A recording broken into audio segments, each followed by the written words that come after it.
안녕하세요, 도레입니다. 며칠 전 삼성전자 언팩 행사 다들 보셨을 거예요. 신제품이 출시된다고 하면은 이 IT 기기들을 좋아하는 사람들의 가슴은 괜시리 좀 이렇게 두근거리게 만드는 것 같아요.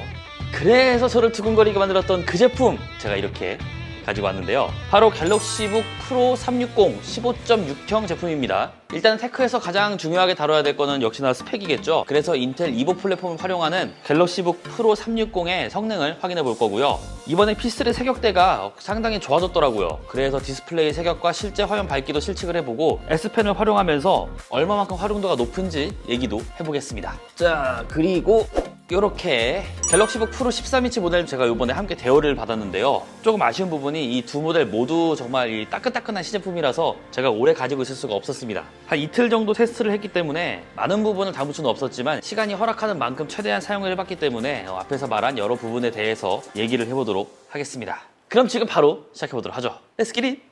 이 두 모델 모두 전체적으로 갤럭시북 프로 360은 알루미늄 풀 메탈 바디이며 갤럭시북 프로는 알루미늄과 마그네슘을 사용했다고 하는데요. 디자인은 예전 플렉스나 이온 이러한 라인업을 사용했다면 익숙할 만한 디자인이라고 생각을 합니다. 어느 각도에서 봐도 굉장히 깔끔합니다. 예전 노트북들을 떠올려보면 약간의 포인트들이 들어갔었거든요. 예를 들면은 특정 라인으로 포인트를 준다던가 패턴을 넣는다던가 LED 효과를 활용하는 방법처럼 여러 제품들 가운데서 돋보일 수 있게끔 만들었었는데요. 제가 디자인을 배우던 학부생 시절 때 굉장히 많이 됐던 얘기가 있습니다. 여러분들도 다 알고 있는 문구일 텐데요. Simple is the best, 간단 명료한 게 최고란 뜻이잖아요. 갤럭시북 프로 360 그리고 여기 있는 갤럭시북 프로, 이 문구를 가장 잘 표현한 디자인이 아닌가 생각을 해봅니다. 자, 그리고 이렇게 열어보면은 그리고 360이란 이름에서 다들 느끼셨을 건데요. 흔히 이런 노트북들은 일반적인 각도로 사용할 수 있을 뿐만 아니라 180도로 눕혀서 사용할 수도 있어요. 그리고 텐트 모드를 통해서 노트북을 세워서 영상을 볼 수도 있고요. 마지막으로 360도로 접으면 태블릿처럼 사용도 가능한데요. 터치, S펜으로 입력이 가능하기 때문에 여러 용도로도 활용이 가능하겠죠. 갤럭시북 프로 13.3형 모델은 일반적인 노트북의 힌지라고 보시면 될 테고요.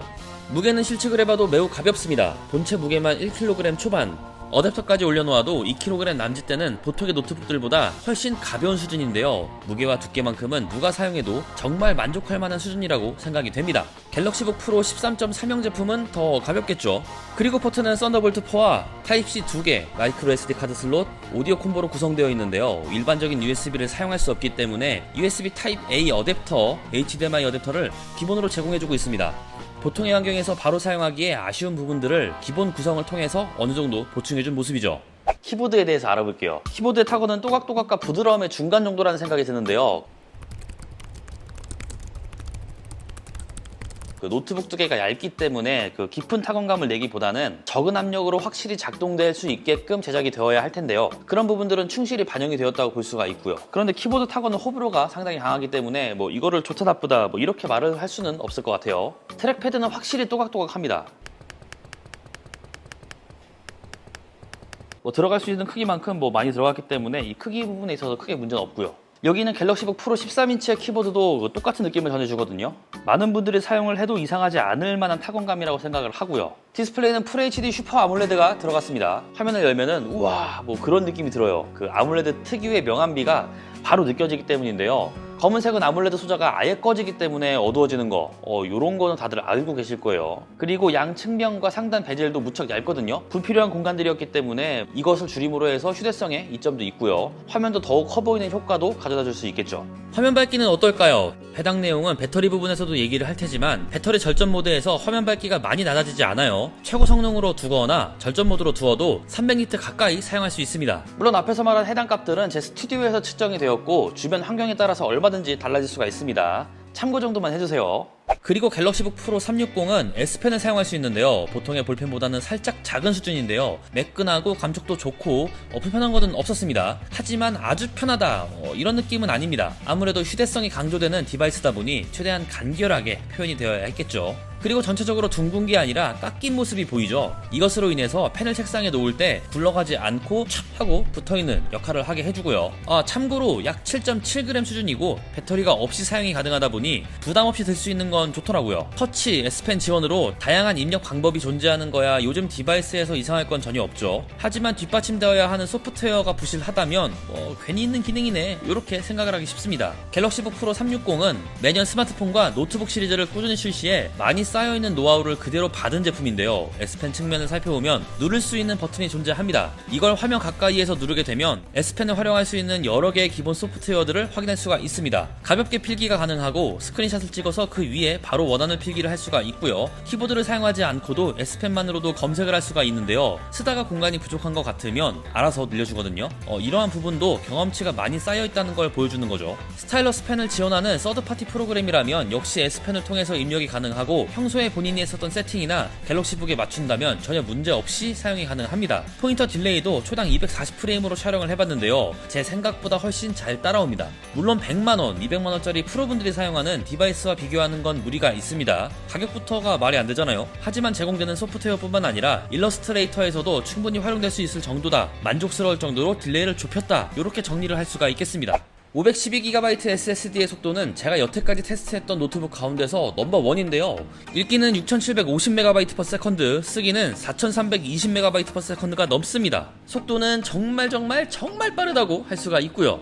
인텔 Xe 그래픽과 11세대 i7의 성능을 함께 테스트해봤는데요. 다이렉트 12 기반의 3D마크 타임스파이는 평균보다 훨씬 높게 측정이 되었거든요. 이 말은 같은 사양의 노트북이라고 해도 갤럭시북 프로 360의 내부 설계가 더 잘 되었다는 뜻이 되겠는데요. 게임을 하면서 얘기할 테지만 바렐 부분에 있어서는 신경을 쓴 흔적이 보이더라고요. 게임을 하기 위해 구매하는 노트북은 아니지만 캐주얼 게임 정도는 요즘 웬만한 노트북들은 다 돌아갑니다. 그만큼 요즘 프로세서에 탑재된 이 내장 그래픽, 인텔 Xe 그래픽이 많이 발전되기도 했는데요. 리그 오브 레전드를 FHD 풀옵션 상태에서 해봤는데요. 100프레임이 넘더라고요. 10명이나 나오는 화면에서도 프레임 저하가 일어나지 않기 때문에 게임을 하면서 쾌적했는데요. 온도는 게임을 하는 내내 70도 중후반을 유지해주고 있었는데요. 아주 착한 수준은 아닙니다만 갤럭시북 프로의 얇은 두께, 거의 없다시피 한 펜 소음, 부족하지 않은 실시간 프레임을 생각해 본다면 라이트조라면은 정말 만족할 거라 생각을 해요. 물론 저사양에서도 잘 돌아가는 게임이긴 하지만 이제는 인텔 이보 플랫폼만으로도 캐주얼 게임 정도는 정말 쉽게 플레이가 가능한 거죠. 이 배터리는 정말 오래갑니다. 제가 실질적으로 테스트를 할 수 있는 시간이 이틀 정도뿐이어서 완벽하게 테스트가 된 거는 아니지만 제가 항상 테스트하는 환경에서 100%에서 44%까지 7시간이 넘게 작동이 됐거든요. 변이를 일정 수준으로 통제한 상황이라면은 이제 배터리 잔량은 일정하게 하락이 되는데요. 이 추세로 본다면은 10%까지 약 10시간 30분 정도 사용할 수 있게 되는 셈이죠. 이미 44%까지 웬만한 노트북들보다도 오래 사용이 가능하기 때문에 아몰레드 디스플레이, 12세대 이보 플랫폼, 68Wc 배터리 이러한 조합을 통해서 높은 배터리 사용 시간을 뽑았다고 볼 수가 있고요. 그리고 배터리 절전 모드에서도 화면이 어두워지는 정도가 굉장히 적더라고요. 이런 점도 상당히 마음에 들었습니다. 함께 제공되는 65W 어댑터를 통해 충전해보면 모든 구간 충전 속도가 완만했어요.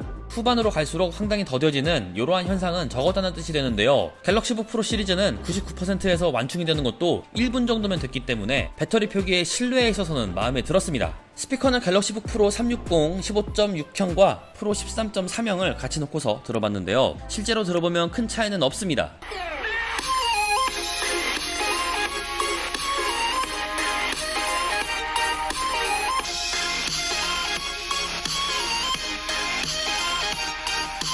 다만 프로 360 15.6형이 크다 보니 배치에서 여유가 있었을 거잖아요. 그렇다 보니 책상에 놓고 들어보면 조금 더 트인 소리가 나오더라고요. 15.6형 제품이 구조적인 이득이 있다, 이렇게 보시면 좋겠네요. 네, 이렇게 알아봤습니다. 갤럭시북 프로 360 15.6형과 갤럭시북 프로 13.3형 얇은 두께와 가벼운 무게 덕분에 전작 대비 더욱 휴대성이 좋아졌고요. 외부에서 장시간 사용해도 문제가 없고 라인업 또한 더욱 다양해지고 내부 스펙을 결정할 수 있는 부분도 훨씬 좋아졌습니다. 거기에 이 삼성전자 AS, 이번 영상을 살펴보면서 내가 저런 제품이 필요했는데 이렇게 생각하셨던 분들도 많았을 거예요. 제 영상뿐만 아니라 다양한 방법으로 갤럭시북 시리즈의 리뷰 영상들이 유튜브에 올라올 테니까요. 꼼꼼하게 살펴보시는 것도 추천을 드릴게요.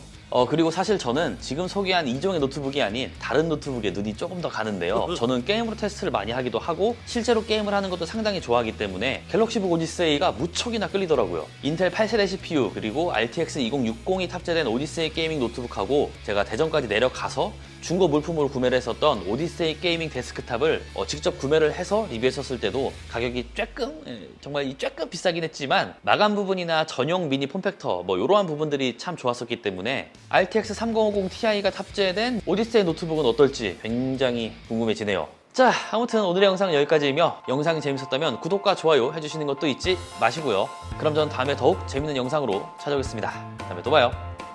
안녕. 야, 이거 정말 얇고 가볍지 않습니까? 나중에 노트북으로 묻어서 껐어요.